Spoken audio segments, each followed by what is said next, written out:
안녕하세요. 딱딱한 뉴스를 쉽고 재밌게 풀어드리는 시사건건 홀수영입니다. 자, 이번에 다룰 이야기는 한결같은 이재명 도지사 이야기입니다. 자, 지금 현재 대권주자로 1위를 달리고 있는 게 이재명 도지사죠. 사람들은 왜 이재명 도지사를 지지하고 있을까? 이 부분에 대해서 얘기를 좀 해보고 싶습니다. 어떤 사람의 현재의 말과 행동을 이해하기 위해서는 그 사람의 과거를 들여다보는 게 가장 빠릅니다. 자, 이재명 도지사가 도정을 통해서 펼치고 있는 정책들, 이런 것들을 보면 굉장히 중요하게 생각하는 가치가 있다, 이런 거를 좀 느낄 수가 있는데요.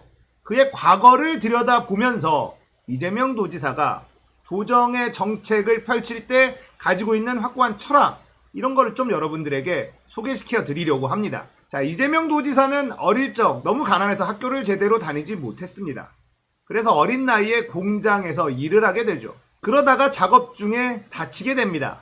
그리고 장애를 얻게 돼요. 자, 그렇게 가난하게 살던 와중에도 공부를 열심히 했었고 검정고시를 통해서 결국 사법고시까지 통과하게 됩니다. 머리가 엄청 좋았던 것 같습니다. 20대에 사법고시를 통과해버려요. 그리고 20대 중반 26살 이때 판검사를 포기하고 변호사가 되기로 마음을 먹습니다. 구술을 한 누구와는 좀 차원이 다른 머리를 가지고 있다, 뭐 이런 생각도 들기는 하는데, 자, 이재명 도지사는 너무나 가난했었고 어린 시절 이 참혹했던 노동 현장을 온몸으로 체험을 한 그런 사람입니다. 그래서 이재명 도지사의 노동 정책 같은 것을 보면 확실히 시선이 다른 정치인들과는 다르다는 것을 느낄 수가 있어요. 자, 2020년 6월 달에 이재명 도지사와 함께 광주 이천 노동법률 상담소를 운영했던 김재기 씨가 이제 나와서 인터뷰를 한 내용이 있는데요. 이 원본 제가 올려드릴 테니까 꼭 보시길 바랍니다. 젊은 이재명 변호사가 어떤 삶을 살았는지 생생한 증언을 들으실 수가 있어요. 80년대 말 전국의 노동운동이 들불처럼 번져나갈 때 이 광주, 이천, 여주 이쪽 지역은 너무나 열악해서 노동운동이 잘 일어나지 않았다고 합니다. 성남에서 변호사 사무실을 시작한 이재명 변호사는 이 광주, 이천 쪽의 열악한 노동환경을 보고 이쪽에도 상담사무소를 하나 개설을 합니다. 그리고는 기댈 것 없는 노동자들을 대변하는 역할을 하기 시작해요. 그 어린 나이에 사법고시도 패스를 하고 사법연수원에서 성적도 굉장히 좋았다고 합니다. 판사가 될 수 있는 점수였다고 해요. 하지만 노동인권 변호사를 선택을 합니다. 본인이 중학교 때부터 공장을 다니면서 너무나 참담했던 노동 현장을 경험해봤기 때문에 이재명 도지사의 노동관은 여타 정치인들의 노동관과는 차원이 다릅니다. 접근 방식 자체가 아예 달라요. 이재명 도지사는 사람다운 삶에 초점을 맞춰놓고 있습니다. 자, 경기도에서는 이 조례를 통해서 근로자라는 단어 대신에 노동자라는 단어를 쓰기로 합니다. 자, 우리는 노동이라는 글자가 들어가면 약간 이상한 생각을 하죠. 빨갱이, 이런 생각을 합니다. 북한이 노동당, 노동신문, 노동이로 미사일, 이 노동이라는 단어를 북한이 워낙 많이 쓰기 때문에 노동이라는 단어를 들으면 이 빨갱이 생각이 납니다. 오염된 단어다. 자, 그래서 대한민국에서는 근로자라는 단어를 썼어요. 그런데 저는 어릴 때부터 이 근로자라는 단어가 매우 폭력적이다라는 생각을 하고 있었습니다. 자, 노동자의 날이 아니라 근로자의 날이었잖아요. 자, 근로자는 한자로 풀었으면 부지런히 일하는 사람입니다. 열심히 일하는 사람이에요. 근로자. 노동자는 열심히 일해야 한다라는 압력이 들어가 있는 단어다. 저는 이런 느낌을 어렸을 때부터 받았거든요. 노동자라는 말이 왜 나쁜 말이지? 왜 근로자라는 말을 쓰지?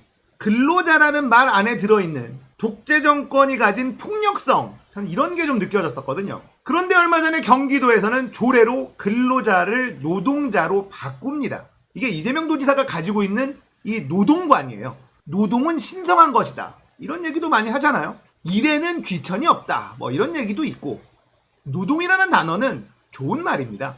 근로자라는 단어를 노동자로 바꾸는 것, 아무것도 아닌 것 같지만 저는 중요한 일이다 라고 생각하거든요. 이재명 도지사는 그 의미를 더 진지하게 생각하는 것 같아요.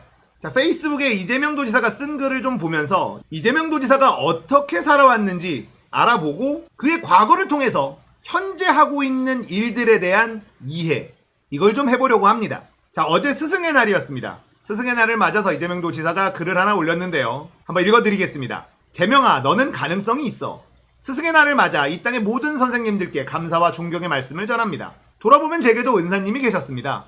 검정고시 공부하던 시절 무료로 단과반에 다니게 해주신 성남 성일학원 김창구 선생님. 돈이 없어 더 못 다닌다고 하자 흔쾌히 제 동생까지 무료로 다니게 해주셨죠. 선생님이 주신 것은 무료 학원비만이 아니었습니다.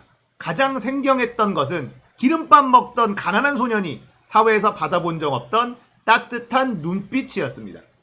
재명아, 너는 가능성이 있어. 너는 다른 놈이다. 널 믿어라. 무심한 듯 던지는 말씀마다 내심 제가 뭐라도 됐냥 마음이 화사해졌던 기억이 납니다. 가장 큰 가르침은 그 사소해 보이는 애정이 타인의 마음을 얼마나 환하게 할 수 있는지 일깨워 주셨다는 점입니다. 이따금 선생님을 떠올리다가 이내 마지막에는 나도 누군가에게 그런 사람이 되어야겠다 다짐하게 되는 이유입니다. 정신없이 바뀌는 세상이지만 변하지 않는 가치들이 있습니다. 세상을 조금 더 일찍 산 자로서 미래 세대에게 느끼는 책임감, 그 마음이 전해져 서로 존중하고 따르는 마음, 그것이 꼭 은사, 선생님이라는 정성스러운 호칭으로 불리지 않더라도 말입니다. 그 따뜻함을 주고받는 스승의 날이 되었으면 합니다. 하늘에 계신 김창구 선생님 늘 감사하고 그립습니다. 자, 이재명 도지사가 어릴 적 어떻게 살았는지, 자, 그리고 고시학원 은사님의 도움, 따뜻한 말 한마디. 자, 이런 마음을 가지고 성장한 이재명. 어린 나이에 사법고시 패스하고 사법연수원에서도 높은 점수를 기록을 하지만 노동인권 변호사가 되기로 결심하는 이재명. 그리고 성남시장, 경기도지사까지 우리는 그가 걸어온 길을 보면서 지금 하고 있는 정책들을 조금 더 쉽게 이해할 수 있습니다. 자, 20대 때의 이재명 변호사도 노동인권 변호사를 했기 때문에 온갖 탄압에 시달렸어야 했다고 합니다. 그 당시에 노조를 만드는 걸 도와주거나 이런 일을 하는 건 빨갱이들이 다 하는 일이다. 뭐 이렇게 탄압을 하고 괴롭혔었던 시절이었으니까요. 부와 명예가 보장되어 있는 판검사를 뒤로하고 노동인권 변호사가 된 것, 이것만으로도 이재명 도지사의 성정을 그냥 쉽게 설명할 수 있다, 이런 생각이 듭니다. 자, 그리고 오늘 또 페이스북에 글이 올라왔는데요. 공교롭게도 노동 관련 글을 올렸어요. 이것도 한번 읽어보겠습니다. 허수아비 작전은 그만, 근로감독권 2항 아닌 공유 재촉구.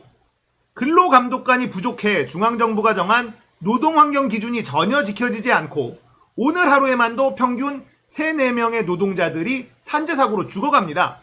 산재사고의 10중 8구는 사용자가 노동관련법이 정한 기준을 지키지 않는 데서 발생합니다. 어려운 청소년 알바생의 임금을 떼먹고 노동법을 어기는 비인도적 사례도 다반사입니다.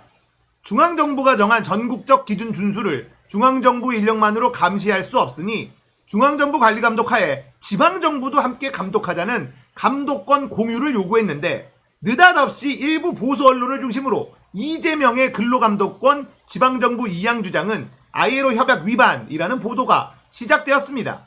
감독권 지방정부 2항은 중앙정부 권한을 없애는 것이어서 ILO 협약 위반이 맞지만 감독권 공유는 협약 위반일 수가 없습니다. ILO 협약 81호 노동감독관은 중앙기관의 감독 및 관리에 두어야 한다. 감독권 공유가 위 협약에 위반되는지 여러분이 직접 읽고 판단해 보시기 바랍니다. 여러 지방정부 간 단속 기준과 의지가 다를 수 있어 단속권을 공유하면 안 된다는 뜻이라면 이는 근로감독 부족에 따른 불법 상태를 통일적으로 방치하자는 것에 다름 아닙니다. 어느 지역은 도둑을 안 잡으니 전국적 통일성을 기하기 위해 도둑을 잡지 말아야 하는 것일까요? 지키지 못할 법이라면 만들지 말아야 하고 법을 만들었으면 지켜야 합니다. 일상적 노동법 위반 상태를 방치하려는 이 주장이 근로감독관 확충을 반대하는 입장과 과연 무관한지 의문입니다. 아무리 돈이 막이라지만 국민의 생명과 안전을 위한 법적 기준을 위반하며 노동자의 생명과 안전을 대가로 불법 이익을 추구하는 범죄가 외면되어선 안 됩니다. 돈 때문에 법과 생명이 파괴되지 않고 누구나 안전하고 공정한 세상을 위해 근로감독관 대폭 증원에 더하여 근로감독권 지방정부 2항 아닌 공유를 다시 한번 촉구합니다. 자, 이런 글이 올라왔습니다. 어린 시절 소년공부터 출발한 그렇게 험한 삶을 살아온 이재명 도지사의 노동관, 세상이 아무리 좋아졌다고 하지만 그 어딘가에서는 불합리한 처우로 산재 사고를 당하고 있는 젊은 노동자들, 이런 부분에 대한 고민이 확실히 여타 정치인들과는 다르죠. 자, 최근 있었던 한 언론사 인터뷰로 오늘 이야기 마무리하겠습니다. 중도는 중간이 아닙니다. 우리 정치에 뿌리 깊은 오해가 있습니다. 중도층 지지율이 낮으니 중간으로 가자. 정확하지 않습니다. 중도는 중간이 아닙니다. 실용적인 판단을 하는 시민들입니다. 진보 보수 상관없이 내 삶을 바꿀 수 있는지를 보고 유능하면 지지하고 무능하면 심판합니다. 87년 넥타이 부대가 그랬고 마음속 촛불로 탄핵에 동의했던 시민들, 그리고 최근에는 2030 청년들이 그렇습니다. 정답은 우클릭도 좌클릭도 아닙니다. 첫째도 둘째도 국민의 먹고 사는 문제입니다.